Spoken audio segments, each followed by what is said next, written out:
The Washington Huskies did not play in the Pac-12 title game. They didn't even play in a bowl game last season.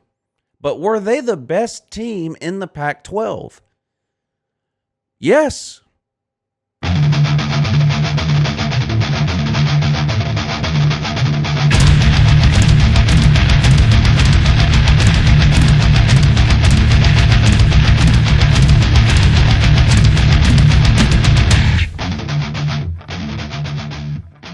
Hey guys, before we start the video, I don't do this very often, but I'm going to do it today. I want you guys to do me a favor. I'm going to have a link in the description of this video, and if I can remember, I'll even leave a comment and pin the comment with the link to a YouTube channel, D4 Sports. Now, a lot of you watch these videos that I do, and the first thing you say is, well, this guy's a Georgia fan. Of course, that's what he said. The Georgia fan. Well, if you feel that way, go ahead and check out D4 Sports, a Texas fan. That's right, he's a Texas Longhorns fan. But like me, D4 Sports talks about all of college football. And he's been putting in a lot of hard work lately over on his channel. He just started it a couple of months ago. He's already up to almost 1,000 subscribers, which is a very key mark in YouTube land. You need 1,000 subscribers to get monetized here on YouTube. Let's put him over the top. I'm going to mention this in a bunch of these scheduled videos I do from now on. But this guy, he does some live streams, but he uploads videos too. And, you know, I know the work it takes. After watching the videos that I've seen over on his channel over the last couple of weeks, I know the work it takes to put those videos together. If you're a diehard college football fan and you're always looking for more college football on YouTube, check out D4 Sports. The link will be in the description and the pinned comment if I can remember. Click on it, check it out. If you like what you see, give it a subscription. Leave him a comment that says, Uncle Lou says good morning. Hey, good morning. It's Uncle Lou here. Yeah, that's right. It's me, Uncle Lou. And guess what? I'm live for you on LouTube today. Really appreciate you guys watching, too. Washington Huskies up today in these schedule previews that we're going to be doing. I've done a whole series of these already. I think this will be my 10th one. I'm going to do probably 20 more of these. It gives me a chance to get an early look at some of these teams' schedules. How difficult is the road ahead for some of these teams? Normally, when I do these things, I like to look at the 2020 schedule and then the 2021 schedule so that I can compare them.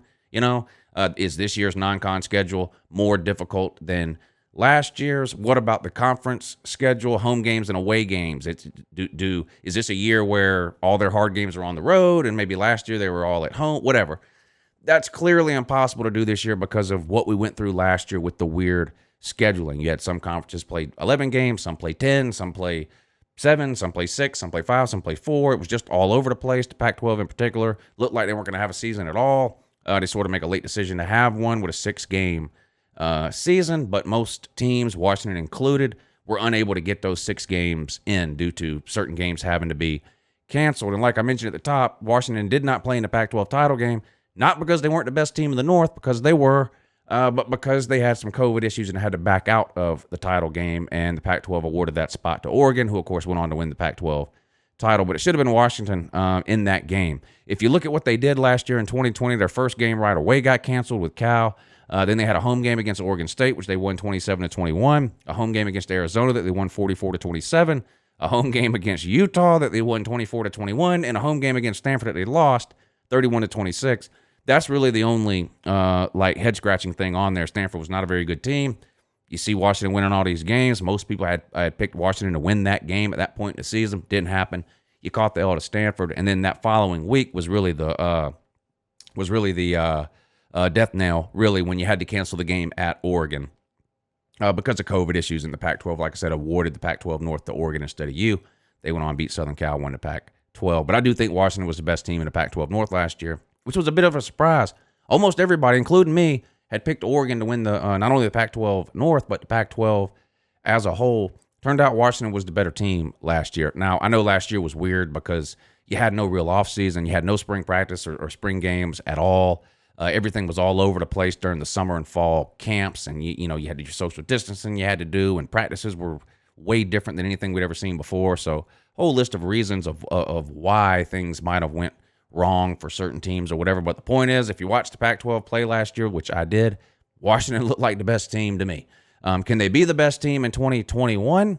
Let's find out. Here's the 2021 schedule. We'll take a look at it now. All right, you can see they got the spring game listed on here. Washington has one of the latest spring games of anybody. Most teams by now have played their spring game. These last 2 weeks, we've seen the majority of teams go ahead and get their spring game out of the way. Washington has theirs on May 1st. Jumping ahead, though, to the regular season, the Pac-12, of course, plays 3 non-con games a year and then 9 conference games to make up their 12-game schedule. Washington starts things off at home against the Montana Grizzlies, which I believe is an FCS team. So you would think 1-0 here for Washington. This isn't a prediction video. I do prediction videos in June. I do about 60 of them. Put the team up. I'll give you not only what I think the team's record will be, but who I think they'll beat and who I think they'll lose to. Not the point of these videos here, just kind of looking at the schedules today. So Montana, yeah, I mean, you would think 1-0 there. And then you have this Pac-12 versus Big Ten agreement or contract or whatever they sign. They're going to play a series of non-con games. Ohio State and Oregon are playing in week 2. Here we have Michigan hosting Washington. So you got to travel there to take on the Wolverines. Wolverines a disappointing team versus expectations if you look during the Harbaugh era, right? I mean, they're paying the guy $8-9 million a year. He can't beat his rival. He can't win his division. They're still a pretty good team. I mean, Michigan catches a lot of hell because of the Ohio State and can't win the division and bad offenses and quarterback play has been particularly bad. So quit calling me. Quit calling me. I'm doing LouTube. I'm not even answering. I was going to answer the phone and yell at him that I'm doing LouTube, but not going to do that today. In a good mood. Anyway, so this will not be an easy game for Washington by any means. Even though Michigan's the butt of a lot of jokes. The only reason it's so funny that Michigan can't beat Ohio State or win its division is because they're pretty good. I mean, if they were terrible, it wouldn't really matter that they can't win the division and Jim Harbaugh's the most overpaid coach in college football. None of that would matter. They're a pretty good team. Washington's a pretty good team too. Playing in the big house, not easy to do, not something Washington's used to doing. We'll see how this goes, but this might be the most difficult game on your schedule, honestly. And then your final non-con game of the year at home against Arkansas State, a group of 5 team. So there's your non-con.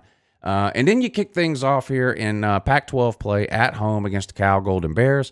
Cal, a team that was better last year, honestly, I think, than most everyone thought they would be. Will that carry over into 2021?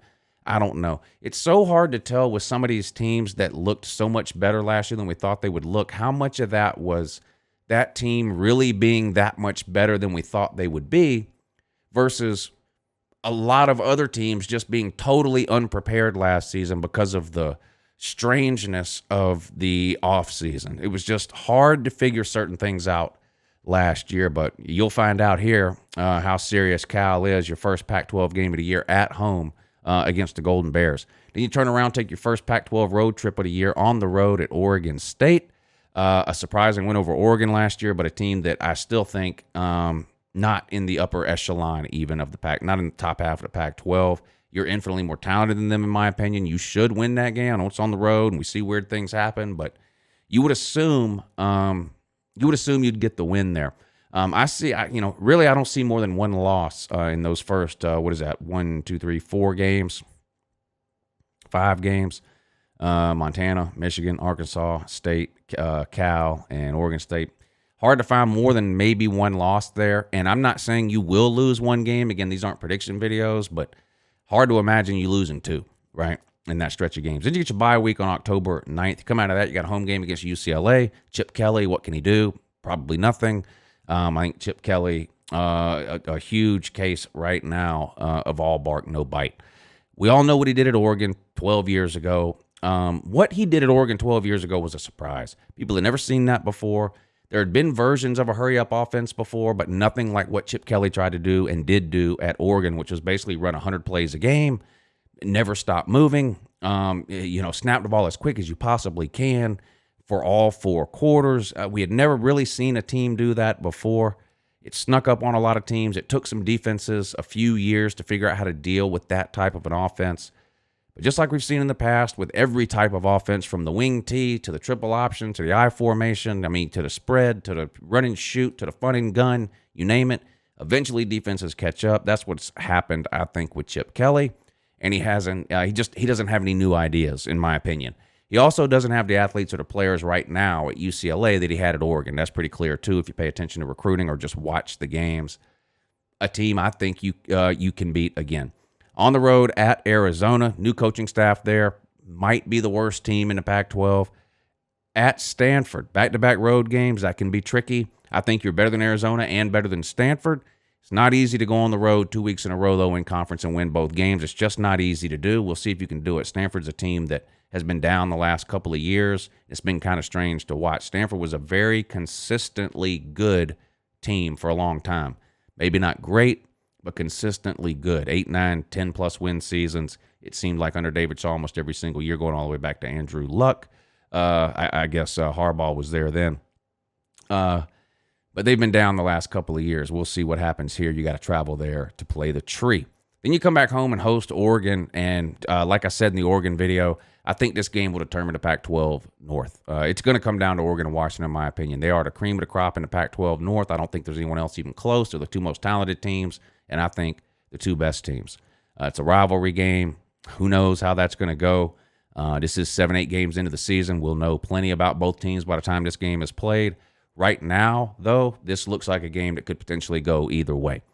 And then you play Arizona State at home. Now, this might be the toughest 2-game stretch that any team has within the Pac-12 all year. I'm high on Arizona State. Maybe a little too high. Definitely higher than the average person, but I'm high on Arizona State. I hate admitting when I'm wrong, but I thought Herm Edwards was going to be terrible. That hire made no sense to me. It looks like I might have been wrong. He's got Arizona State, in my opinion, headed in the right direction, and I wouldn't be surprised to see Arizona State win the Pac-12 South this year. Southern Cal slips and falls. This is not an easy 2-game stretch here, even though you get them at home, which is a huge break. A huge break. If you had these 2 games back-to-back on the road, forget it. You do get them at home, Arizona State and Oregon. If there's a way Washington can win both of those games, they may end up being a playoff caliber team. Those are 2 tough games in back-to-back weeks, in my opinion. You go on the road, play Colorado, a game I guess you'll be favored in, and then your in-state rival Washington State, another game that you'll be favored in. Pac-12 championship game, of course, Friday, December 3rd. That's Washington's schedule. What do you guys think? As far as the non-con goes, obviously the game at Michigan stands out. Arkansas State and Montana should be fairly easy wins there.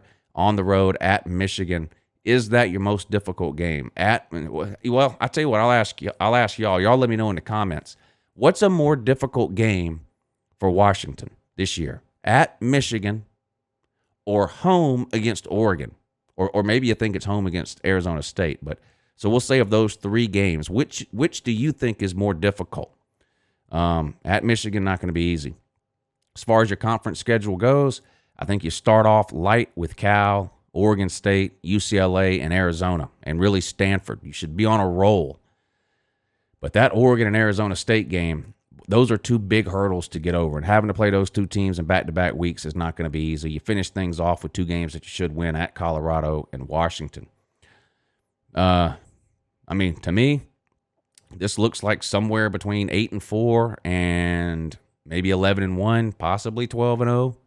Hard to imagine 12-0 though with the Oregon-Arizona State games and then the at Michigan.